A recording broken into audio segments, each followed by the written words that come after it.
నా జిల్లా నల్లాగొండ నా తల్లి సల్లాగుండ దండాలు దండాలమ్మో ఉద్యమాల మాయి ముంత నా జిల్లా నల్లాగొండ నా తల్లి సల్లాగుండ రాజుల రాచాకొండ దాపున దేవరకొండ కొండల పూల దండ ఎగిరేటి ఎర్ర జెండా నా జిల్లా నల్లాగొండ నా తల్లి సల్లాగుండ. ఈ పాట నిసారన్న రాసిన తర్వాత కొంతమంది వాళ్ళ పేర్లు వద్దు బాధపడతారు. అంటే మన తోటి మిత్రులు వాళ్ళు కూడా వాళ్ళు ఇంకోలాగా చేసే ప్రయత్నం చేసేది దాన్ని. ఇంకోలాగా చేసినప్పుడు నిసారన్న చనిపోయిండు. మరి నిసారన్న సైడ్ నుంచి ఎవరు అడగాలి? నాగేషో రామ్ నరసేనో లేకపోతే ఎవరు అడగాలి, తప్పదు. ఎందుకంటే వాస్తవం కాబట్టి అడగాలి. అవాస్తవం అయితే మనకేం అవసరం, మనం అటు పోగులో పొంగాలి. ఆ సందర్భంలో ఒకవేళ నేను ఈ పాట అప్పటికప్పుడు చేయకపోతే అన్న రాసిన పాట కనుమరుగు అయిపోతుంది. అవాస్తవం వాస్తవం అని చెప్పి ఊరైతుంది అని చెప్పి అప్పటికప్పుడు చేయాల్సి వచ్చింది. అది పాట కింద కామెంట్ చూసిరా అన్న? నేను దేనికి చూడను. ఇప్పుడు ఎందుకు చాలా మంది సుఖరామనాథ్ అన్న నోట వాళ్ళ జిల్లాల పైన పాటలు వినాలనుకుంటున్నారు. కేవలం ఒకటే జిల్లా చేసి పెట్టినావు. నేను రాయలే అది. నేను క్లియర్, నేను అందుకే చెప్పిన ఫస్ట్ అది నిసారన్న రాసిండు. ఎవరు రాస్తే వాళ్ళ పేరు చెప్పాల్సిందే. చాలామంది కవులు కావచ్చు, గాయకులు కొంతమంది ఏమంటారు వాళ్ళ పేరు చెప్తాను కూడా ఇబ్బంది పడతారు. అట్లా తప్పు. పాటలు పాడుకుంటూనే ఉంటాడా? పొలిటికల్గా ఏమన్నా అడుగులు వేయబోతా ఉన్నాడా సుఖరామనాథ్ అన్న? కాలం నిర్ణయిస్తుంది కొన్ని, మనం అంచనా ఏనికి లేదు. కాలం ఖచ్చితంగా అంటే ఆలోచన పరులంతా కూడా ఒక వేదిక మీదకి రావాలని చాలామంది అభిప్రాయాలు. అంటే నేనేమంటున్నానంటే ఆలోచన, ఎవరి ఆలోచన ఏంది అనేటువంటి చర్చ జరిగినప్పుడు ఖచ్చితంగా చర్చ జరుగుతుంది అనుకున్నప్పుడు ఆ వేదిక మీద ఖచ్చితంగా వచ్చి మాట్లాడతా.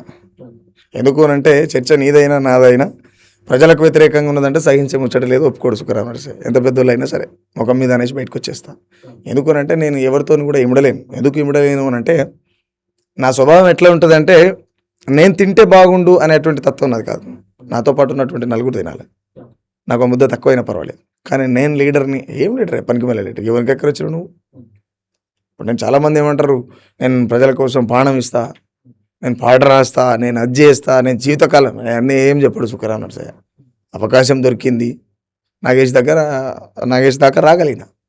అవకాశం దొరికింది, అడుగు తప్పించేటోడు ఉండు, ఢిల్లీ దాకా పోగలిగిన. సింపుల్. మనం అడుగు వచ్చిన తర్వాత నాకు కొమ్మిలేం రాలే, పోకముందు కొమ్మిలేం లేకుండా లేను కదా. అప్పుడు ఎట్లా ఇప్పుడు ఎట్లనే ఉన్నావు. కాబట్టి పొలిటికల్ అనేది చూద్దాం. అంటే ఏ మార్పు కావాలన్నా మళ్ళీ అల్టిమేట్గా రాజకీయమే. ప్రభుత్వం అధికారంలో లేకుండా, మనం అధికారంలో లేకుండా ఎన్ని మాట్లాడినా మాటల మట్టుకే.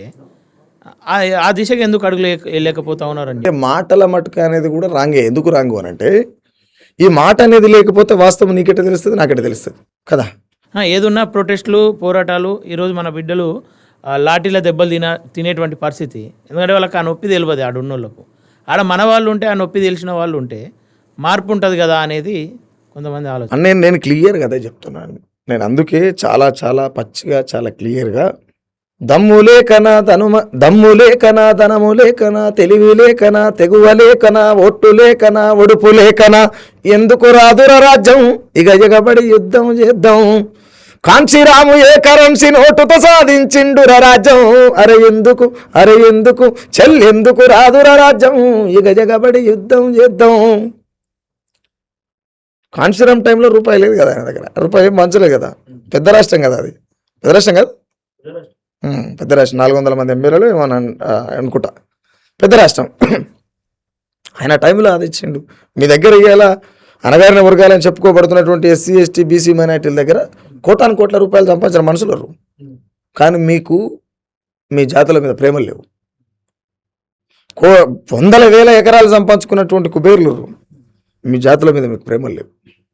ఆస్తులు అంతస్తాలు పెంచాలనుకుంటారు తప్పితే మీ అస్తిత్వం మీద ఏ ఒక్కరోజు పనిచేద్దామనే అటువంటి ఒక్కరోజు మీకు ఆలోచన వచ్చినా మీ దిశ దశ రెండు మారిపోతాయి.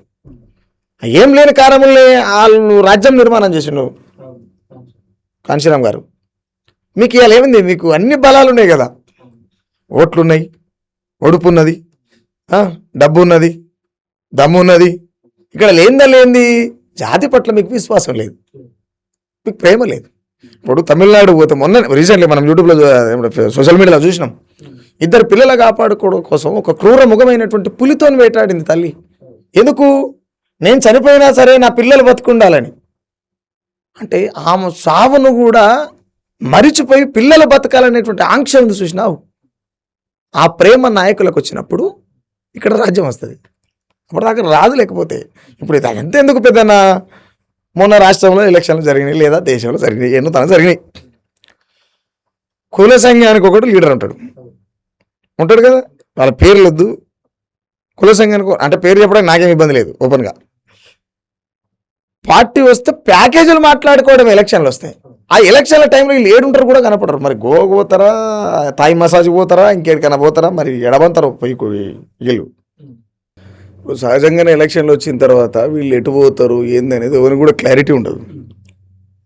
నేనేమంటున్నంటే ఈ సంఘాలకు ఉన్నటువంటి నాయకులు ఎవరైతే ఉన్నారో వాళ్ళకి చిత్తశుద్ధి లేదు. ఫస్ట్ ఆఫ్ ఆల్ జాతి పట్ల ప్రేమ ఉండాలి. ప్రేమ ఉన్నప్పుడు మాత్రమే నువ్వు ఏదైనా చేయడానికి ఆస్కారం ఉంటుంది, చేయాలనేటువంటి కోరిక పుడుతుంది, చేయాలనేటువంటి దారి దొరుకుతుంది, చేయాలనేటువంటి ఆ తత్వానికి ఇక్కడ వ్యక్తులు తోడవుతారు. వ్యక్తులు తోడైన తర్వాత వ్యవస్థలో ఉద్యమం అనేది ముమ్మరంగా జరుగుతుంది.